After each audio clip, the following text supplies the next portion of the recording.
NARS was once one of the hottest brands in all of cosmetics. They were good, solid, reliable products that you could come back to time and time again. However, following some major scandals, NARS has since refocused away from its initial audience. And I'm honestly not sure it's going well. It's often said that NARS was begun in 1994 by Francois NARS. This is likely the origin story that you know if you're familiar with the brand. However, according to a lawsuit filed in 1995, that's actually not the case at all. The lawsuit instead states that Francois NARS had actually begun NARS in 1991 with a lady called Batia Smira in New York. She alleged that she was a full partner in the business and was working 40 to 70 hours a week on the launch. She operated the firm on his behalf from her home in Brooklyn and, according to the documents, quote, lent significant amounts of monies to the joint venture while NARS only lent his name to the product, by which she means explicitly that Francois NARS did not put in any financial capital, formulation knowledge, or contacts to help the beginning of the company whatsoever. Effectively, this lawsuit claims that the entire line was a fraud. The reason that she suggests that they can still claim the 1994 foundation date is actually because the original company, Odora Inc., was founded in 1991, but was reincorporated as Agora in October 1994, after which she was unceremoniously fired and cut from her founder's share, which weirdly sounds a lot like my last video on Urban Decay. Now, these are some pretty serious accusations from Smira here, so I did try desperately to find any kind of evidence if this was true. I searched old court documents, I tried to contact NARS the company, who just never got back to me, I contacted Batia Smira directly, who also didn't get back to me, I contacted truly an endless amount of people who were with the company from the late 90s onwards, and literally nobody knew anything about this whatsoever. We do know that Francois got sued, but whether the lawsuit was settled in or out of court, we don't conclusively know. I will say I personally assume that it was settled out of court just because the judge, State Court Judge Beverly Cohen, put up a temporary restraining order on NARS, preventing them from selling any portion of the business until a hearing on the 7th of September 1995, at which time they would know if Agora was to be dissolved, which it obviously wasn't. It still exists today, that's how they make payments. And also on top of that, you would imagine if NARS did lose the case back then, it would have been grounds for more news than just the one article from WWD. Meanwhile, to begin our timeline, Francois NARS was already a well-exposed makeup artist by 1994 because of his magazine work, largely with Steven Meisel, and catwalk work with a whole host of names, surviving and even thriving during the grunge era, which had famously much reduced focus on makeup. He claims it was for this reason that he started his brand. Quote, I felt like it was the perfect timing for me. 1994 was the ideal time. I was completely exposed in tons of magazines doing lots of editorial, especially with America Vogue at the time. So I felt my name was already out there. So it's great timing, now or never. Basically, it began as a very, very niche celebrity line, by which I mean makeup artists weren't really celebrities at this time. This was before Pat McGrath had her line, before Charlotte Tilbury's line, and depending on if you believe the lawsuit, around the same time that Bobbi Brown was launched. So, to begin with a line of products based on someone that was already a very niche celebrity was kind of risky. He says in conversation with Fabian Baron that they just decided to try it and see if it would work. Fabian in this case had actually been involved from the early days, serving as the creative head to the packaging and branding, basing it heavily on Francois NARS's notoriety in the makeup world, using his fame instead of a product as their differentiator to market to his fans of makeup obsessives. To market to this person specifically, they focused the release on only a dozen lipsticks, which helped the brand to be known for something specific and simultaneously made the brand appear more based on expertise. They also chose to retail exclusively at Barney's New York, which would help the brand look luxurious, even if it meant having to sign a less lucrative exclusivity deal. It would be good for longevity. And the packaging too mimicked the professional look components made famous by MAC, which further helped double down on the fact that this was a premium, professional line of cosmetics. Clearly, at every point in their planning, they had thought about that very exact consumer and based everything around them. But as you might be able to tell, all of the plans around this launch were really explicitly hinged on one very important detail. This wasn't just any celebrity launching a brand, it was makeup and fashion expert Francois NARS. Then the exclusive makeup artist to Versace, a close collaborator with Vogue, and the man who was at the forefront of the newly changing fashionable world. In effect, they could not only tell their audience that they were a luxury in packaging, price, and point of sale, but they could also back that up with an expert advocate in promotion. He was an expert in makeup, yes, but he was also very importantly an expert in fashion. And it was this affiliation that would separate NARS from any normal celebrity brand and make the product desirable. You see, fashion at this time was becoming fashionable on a whole new level.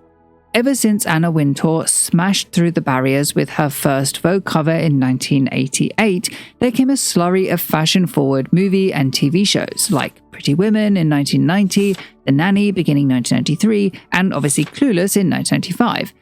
Fashion in this sense had never in its history been so widely desirable, so accessible, and so known. And Francois could position himself as the man behind it. However, importantly, and in total contrast to what I just said, it was still quite niche. Knowing about fashion catwalks and the models' names and the makeup artists' names was still a specialized interest in 1994. So, atop of it feeling like you were buying silk from a silkworm, it also still felt very in the know.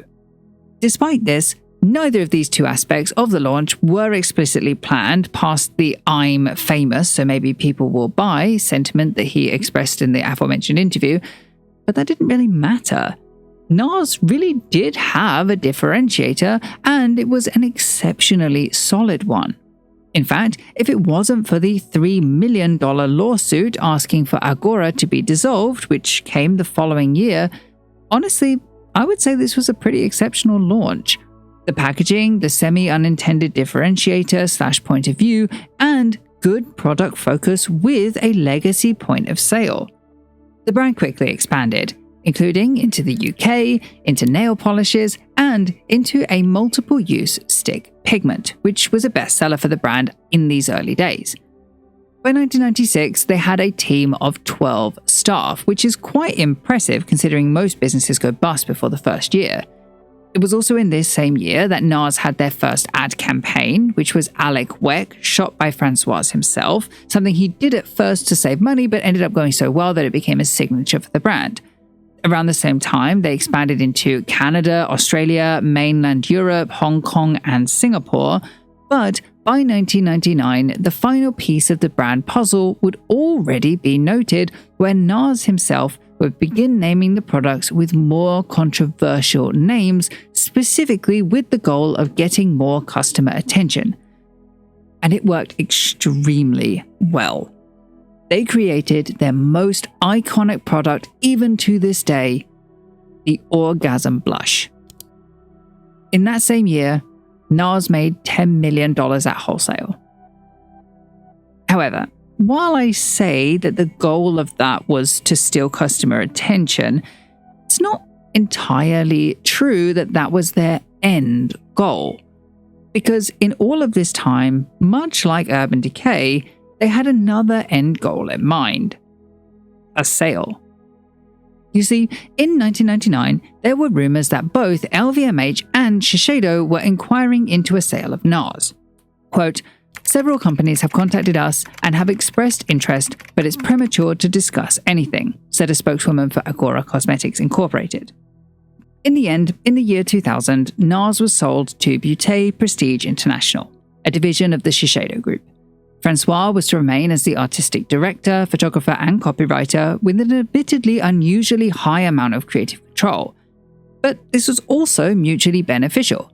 Francois could keep his creative outlet, while Shiseido could continue their multi-brand marketing strategy that they had begun in the 90s but was now ramping up, with a major expansion plan involving the acquisition of 75% of Laboratories Declore, 40% stake in Spa Partners Asia Limited and Mandarin Spa, and a 58% acquisition of Zier, showing major expansion into both Asia, the US, as well as men's and women's cosmetics, with plans to expand literally all of that. And expand they did. But to be honest, it's not really too interesting to our analysis and or timeline of the NARS company, just because NARS in this time stayed consistent and reliable and dependable, etc., building brand trust.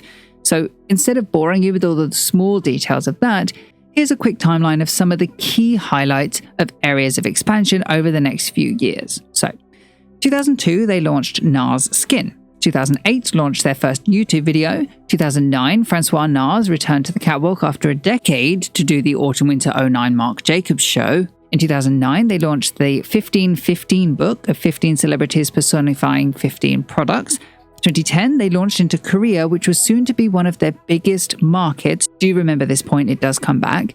2011, they opened their own standalone store in New York at 413 Bleecker Street. 2012, they began collabing with artist foundations, starting with Andy Warhol. 2012, they opened a second standalone store in Hollywood, USA. 2015, they did their first fashion designer collab with Christopher Kane, who I do have a video on my fashion channel. And in 2016, they moved into the digital space for the first time by designing looks for Kim Kardashian Hollywood, which was a mobile game at the time. I can't believe I forgot that existed. However, it's also in 2016 that the momentum of this growth during this time period would change the entire direction of the brand.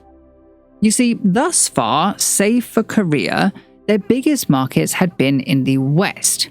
But in the year 2016, Shiseido's 2016 annual report announced global sales increasing by 5.2%, massively boosted by the 11.4% double-digit growth in sales in mainland China.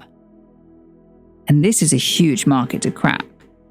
But if you do, it's a massively profitable one. The Chinese market thus far has more purchasing power than America or Europe, especially if a product or brand is popularized there.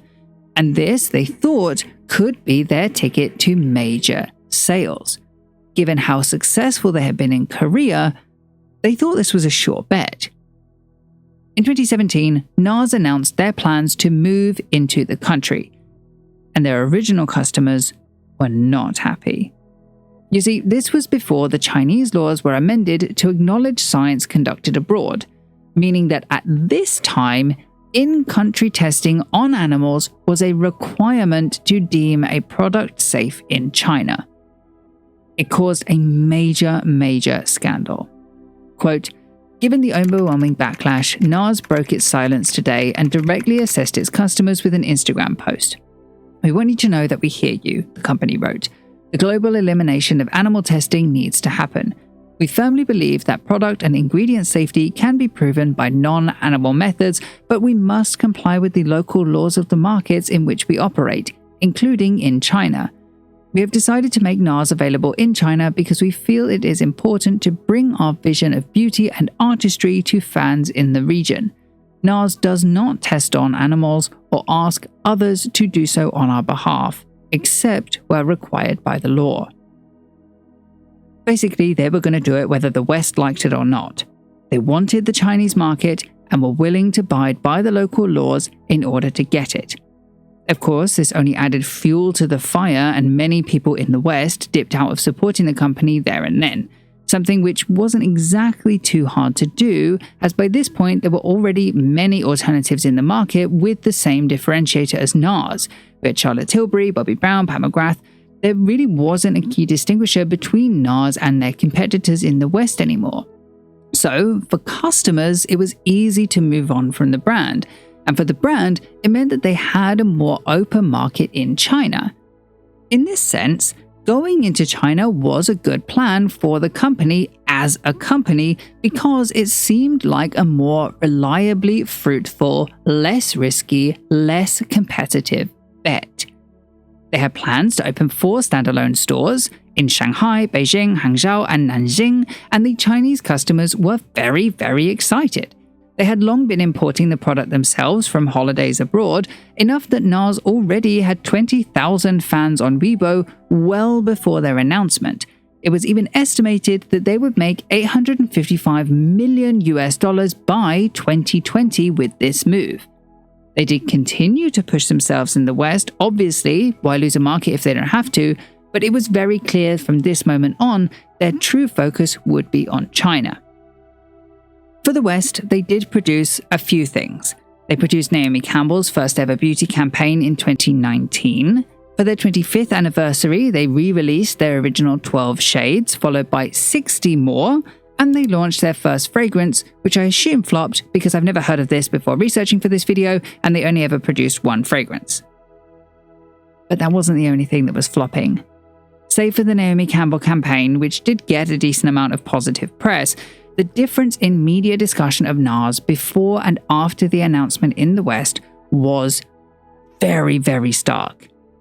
But we, as the West, are not the be-all and end-all. The world does not revolve around us, so NARS just continued to switch their focus up, firstly, yes, into Asia, where vegan products are much less of a need, but also into a much younger Western audience who maybe weren't around for the scandal that broke NARS previously. In 2020, they began with an AR filter. 2021, they debuted their first NFT collection, Orgasm Experienced. 2021 created digital lookbooks for Animal Crossing. In 2021, in Korea, they had Jepeto hosting a NARS photo booth event. In 2021, they did a 9-day campaign in D-Rest, which is a fashion game app. In 2022, they did a Color Quest event in Roblox. In 2022, they debuted their own custom viral beauty ambassadors.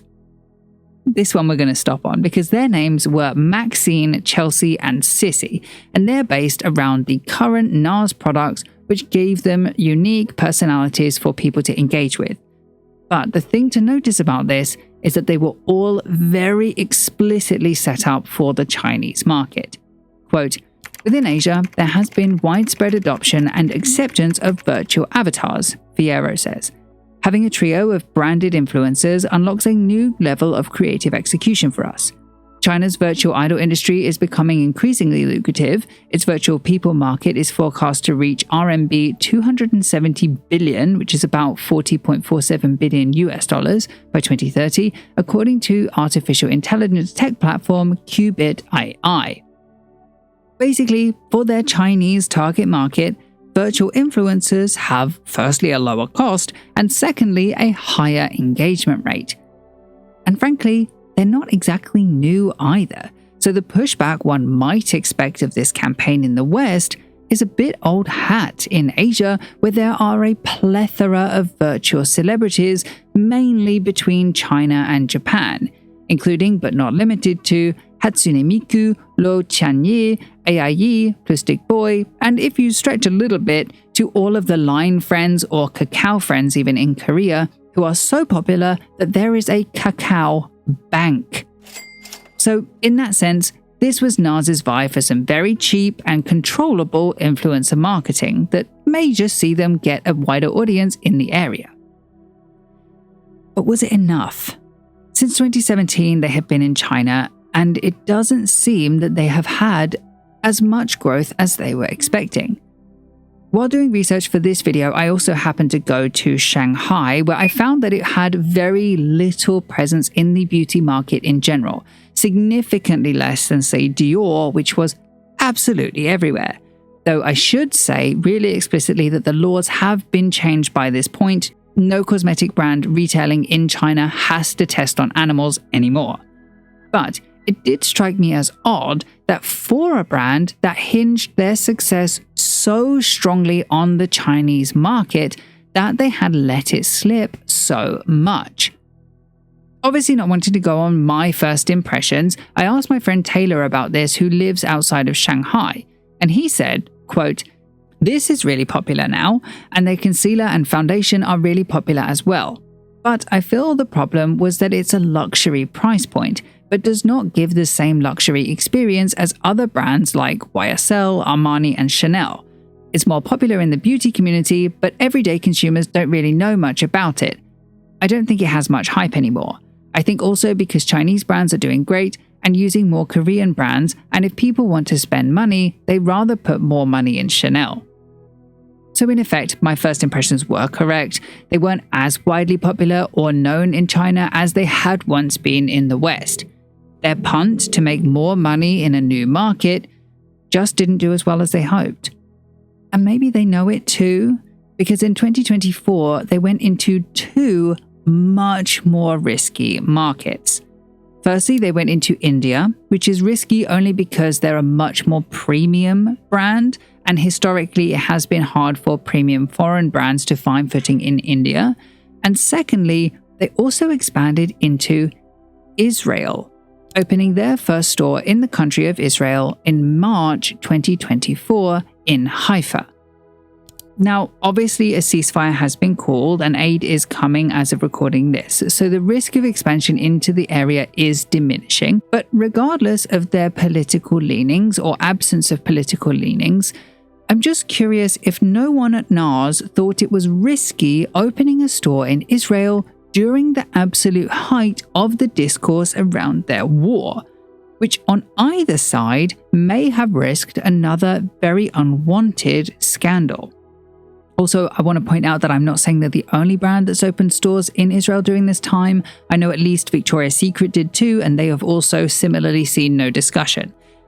But what if I told you it wasn't just one NARS store that opened in 2024 in Israel, but 7? There's photos of 3 of them, but according to the local Jerusalem Post, by September of last year, quote, American makeup brand NARS opens 7th store in Israel. And to be honest, I don't even know if there were more, because there could have been on the run-up to Hanukkah since that September passed. Also, it's worth pointing out that we cannot directly attribute Shiseido to the opening of all of these 7 stores, because actually the stores were opened by a local company called NARS Cosmetics within the larger NARS retail group. So instead, what I imagine happened is that it's a licensing deal or a franchising deal from Shiseido to allow them some easy money, easy expansion and growth with little effort. And to be fair, considering that the West hasn't been their main focus since 2017, they're probably not that worried about the Western outcry as much as someone watching this video might be. But still, to allow the opening of 7 stores in a place that's currently going through a war, I do think they were lucky not to see any media around this, to be honest, because really, regardless of which side of the war that you're on, it does seem to politicize the brand quite a lot and is a risky move for the longevity of any brand that's in the luxury sector. And considering it's still tied to a singular living person, that decision could also risk his personal safety. To be honest, mostly this whole vie seems like it was a last-ditch attempt to find a new audience for NARS, and perhaps it's for that reason explicitly why they've gone for something so risky. Here's the Google Trends report from 2017 to today, so that you can see quantitatively that it has been on a very steady decline in all of that time. Though it is worth noting that Google is banned in China, so it doesn't include most of the searches from that market. Though, I guess, Hong Kong is their number 1 interested region within this sample in these 8 years. So though we do have to take it with a grain of salt, there is some validity to it. Also, you can isolate China-based searches, so I did that as well. And even with that more limited quantity, you can also see that it's correlative. So I'm just going to assume that it has also followed the same path in China as well. Today, we're in NARS's 31st year. They're still decently high quality, the packaging is largely the same, they do still have a cult following, and in terms of their business decisions, they are choosing to go where the money is, which you can't fault a business for. But you can't help but wonder, if they just waited a few more years to go into China back in 2017, this probably could have all been avoided and they wouldn't be having to take such huge and expensive risks today. Thank you so much for watching this video. Please do like and subscribe. You're also welcome to check out my fashion channel for videos like this, but about fashion brands. And thank you doubly to my patrons over on Patreon for their ongoing support. All content used in this video is done so in accordance with the principles of fair use. However, if you have any concerns, please contact me directly at contact@understitch.co.uk.